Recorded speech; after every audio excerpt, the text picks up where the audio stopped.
Hello दोस्तों, स्वागत है आपका हमारे चैनल सक्सेस विथ मी में। आइए आज हम लोग, इससे पहले हम लोग 5 देख चुके हैं, 5 कवियों के बारे में। अब उससे आगे देखते हैं। देखिए दोस्तों, ये केवीएस टीजीटी हिंदी के लिए बहुत इंपॉर्टेंट है। अगर आपको हमारा वीडियो अच्छा लग रहा है तो हमारे वीडियो को लाइक करें और हमारे चैनल को सब्सक्राइब करें। आपके सपोर्ट की बहुत ज़रूरत है, तो आप ज़रूर सपोर्ट करें। और देखिए अब आगे हम लोग देख रहे हैं हिंदी का ये नेक्स्ट मतलब आगे का भाग देख रहे हैं। हम लोग 6 कवियों के बारे में देख चुके हैं, 5 कवियों के बारे में देख चुके हैं। 6वें कवि देखते हैं। आइए देखिए इनका जीवन परिचय। सुप्रसिद्ध जनवादी कवि नागार्जुन का अधिकांश काव्य यथार्थ के ठोस धरातल पर आधारित हैं। वे सर्वहारा वर्ग के प्रतिनिधि कवि हैं। उनका जन्म 1911 में, देखिए 1911 में बिहार प्रदेश में के दरभंगा जिले के सतलखा नामक गांव में हुआ था। उनका मूल नाम बैद्यनाथ मिश्र था। देखिए ये पॉइंट बहुत इंपॉर्टेंट है। मूल नाम उनका बैद्यनाथ मिश्र था। सतलखा नामक गांव भी इंपॉर्टेंट है, बिहार भी इंपॉर्टेंट है और 1911 भी इंपॉर्टेंट है। देखिए बचपन दुखों में व्यतीत होने के कारण ही शायद उनके काव्य में पीड़ा का अधिक महत्व है। उनके साहित्य से स्पष्ट झलकता है कि उन्होंने बनारस और कोलकाता से शिक्षा ग्रहण की। सन 1938 में भारत लौटकर वे स्वतंत्रता की लड़ाई में कूद पड़े। वे मस्तमौला और फक्कड़ स्वभाव के थे। उन्होंने अनेक बार संपूर्ण भारत की यात्रा की। वे अपने परिवार और मित्रों में नागा बाबा के नाम से प्रसिद्ध थे। देखिए नागा बाबा भी इंपॉर्टेंट है। हो सकता है क्वेश्चन यही पूछ दे कि नागा बाबा से कौन प्रसिद्ध है। ऑप्शन में नागार्जुन रहेगा, तो देखिए इसको ध्यान रखिएगा। इनकी मृत्यु देखिए 1998 में हो गई। देखिए इनकी रचनाएं, चलिए नेक्स्ट देखते हैं। नागार्जुन की प्रमुख रचनाएं इस प्रकार हैं। देखिए पहले तो देखिए इनका है रचना में क्या है, काव्य रचनाएं। युगधारा, प्यासी पथराई आंखें, सतरंगे पंखों वाली, तालाब की मछलियाँ, प्यासी परछाई, हजार हजार बाहों वाली, तुमने कहा था, खून और शोले, पुरानी जूतियों का कोरस, चना और गर्म। ये इतनी इनकी काव्य रचनाएं हैं। खंड काव्य है भस्मांकुर। और उपन्यास देखिए इनके कौन कौन से हैं। वरुण के बेटे, बलचनामा बहुत बार पूछा जा चुका है टीजीटी वगैरह में, तो इसको ध्यान रखिएगा। रविनाथ की चाची, हीरक जयंती, कुंभीपाक, उग्र तारा, नई पौधा आदि। नागार्जुन की सभी रचनाएं जो हैं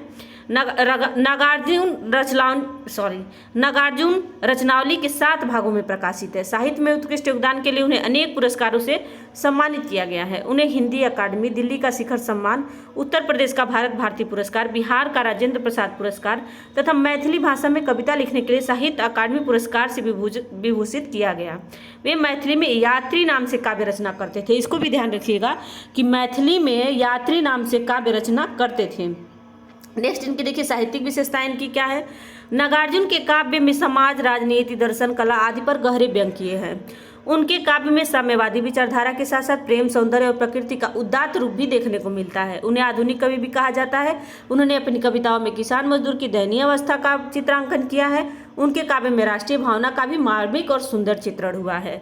भाषा शैली इनका देख लीजिए। नागार्जुन की शैली जो है सरल, सहज, आम बोलचाल के शब्दों से युक्त है। उन्होंने सार्थक शब्दों के प्रयोग तथा शब्दों को सादगी पर बल दिया है।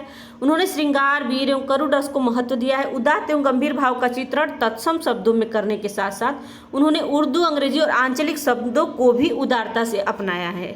तो देखिए ये था नागार्जुन के बारे में। इनके जो काव्य का नाम है वो है, ये कविता वो यह दंतुरित मुस्कान। इसको भी ध्यान रखिएगा, पूछेगा क्वेश्चन कि दंतुरित मुस्कान किसका है, तो वह है नागार्जुन। चलिए नेक्स्ट देखते हैं।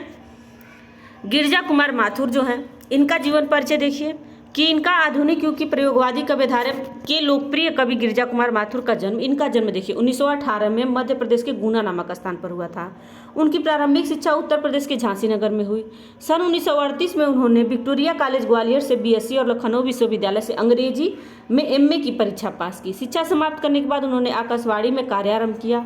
उसके बाद उन्होंने दूरदर्शन के डिप्टी डायरेक्टर जनरल के पद पर भी कार्य किया और वहां से वे सेवानिवृत्त हुए और अपने अंतिम समय तक वो स्वतंत्र लेखन कार्य में लगे रहे। सन 1994 में इनका निधन हो गया। इनकी रचनाएं देख लीजिए।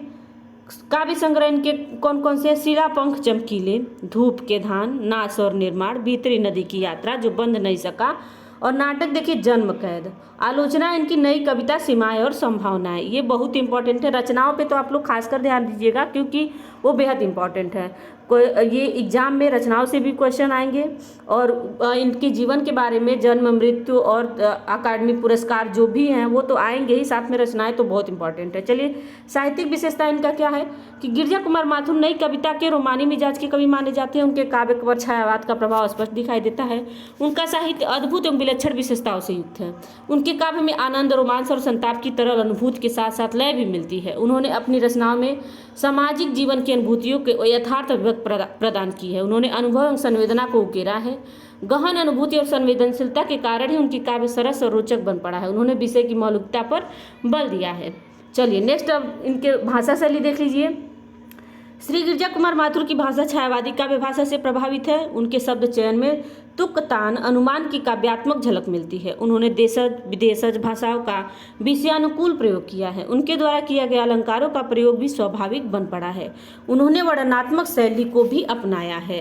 इनके जो कविता का नाम है वो है छाया मत छूना। बहुत अच्छी कविता है, पढ़िएगा इसको जरूर, क्योंकि इसके अंदर से भी क्वेश्चन आ सकते हैं।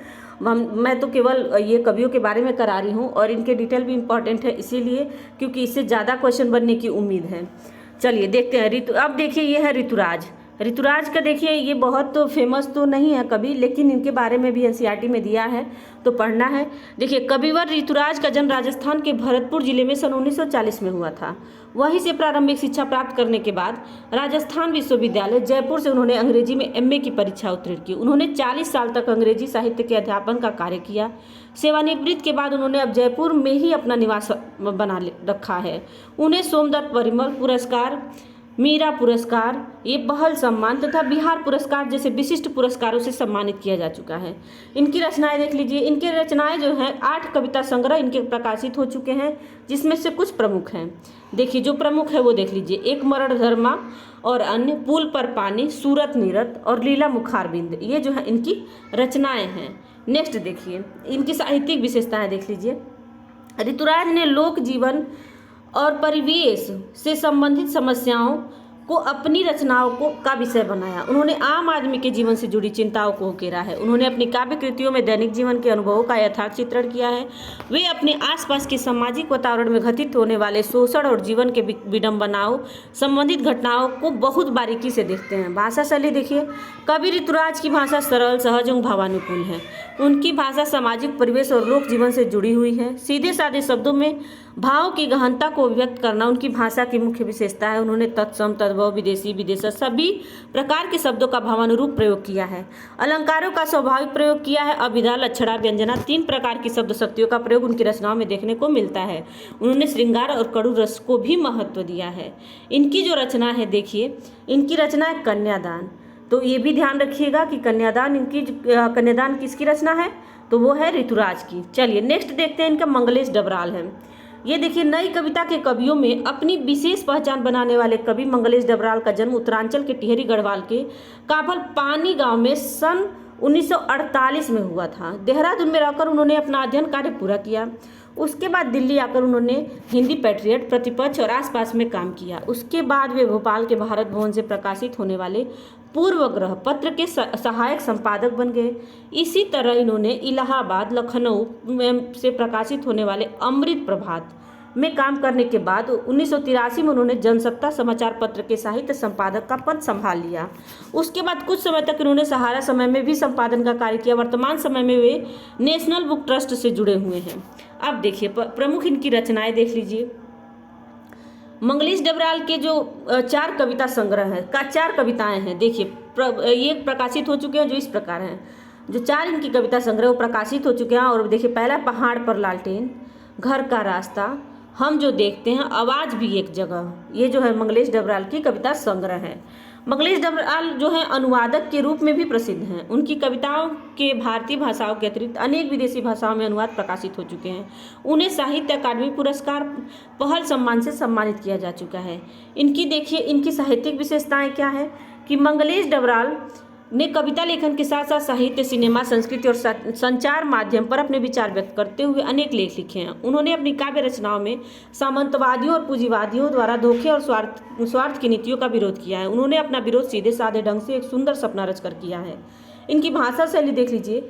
कवि मंगलेश डबराल ने सरल, सहज एवं पारदर्शी भाषा को अपनाया है। शब्द चयन भावानुरूप है। उन्होंने प्रतीकात्मक, लाक्षणिक भाषा को अपनाया है। उनकी बिंब योजना देखते ही बनती है। सहज, स्वाभाविक अलंकारों का प्रयोग भी द्रष्टव्य है। संस्कृत निष्ठ शब्दावली के साथ साथ तत्सम और विदेशी शब्दों का भी कुशलता से प्रयोग किया है। और मंगलेश डबराल की जो रचना है वो है संगतकार, तो इसको भी ध्यान रखिएगा। नेक्स्ट देखिए, अब जो है इसका जो है गद्य खंड स्टार्ट होता है। काव्य खंड आपका खत्म हो गया है, तो मैं कल जो है गद्य खंड का पूरा वीडियो डालूंगी। तो अगर आपको हमारा वीडियो अच्छा लग रहा है तो हमारे वीडियो को लाइक करें और हमारे चैनल को सब्सक्राइब करें और कमेंट में ज़रूर बताएं कि आपको हमारा वीडियो कैसा लगा है, क्योंकि ये टीजीटी के लिए बहुत इंपॉर्टेंट है। तो आप लोग मेरे चैनल को सब्सक्राइब कर लेंगे तो नोटिफिकेशन आ जाएगा नेक्स्ट वीडियो का। चलिए, थैंक यू सो मच।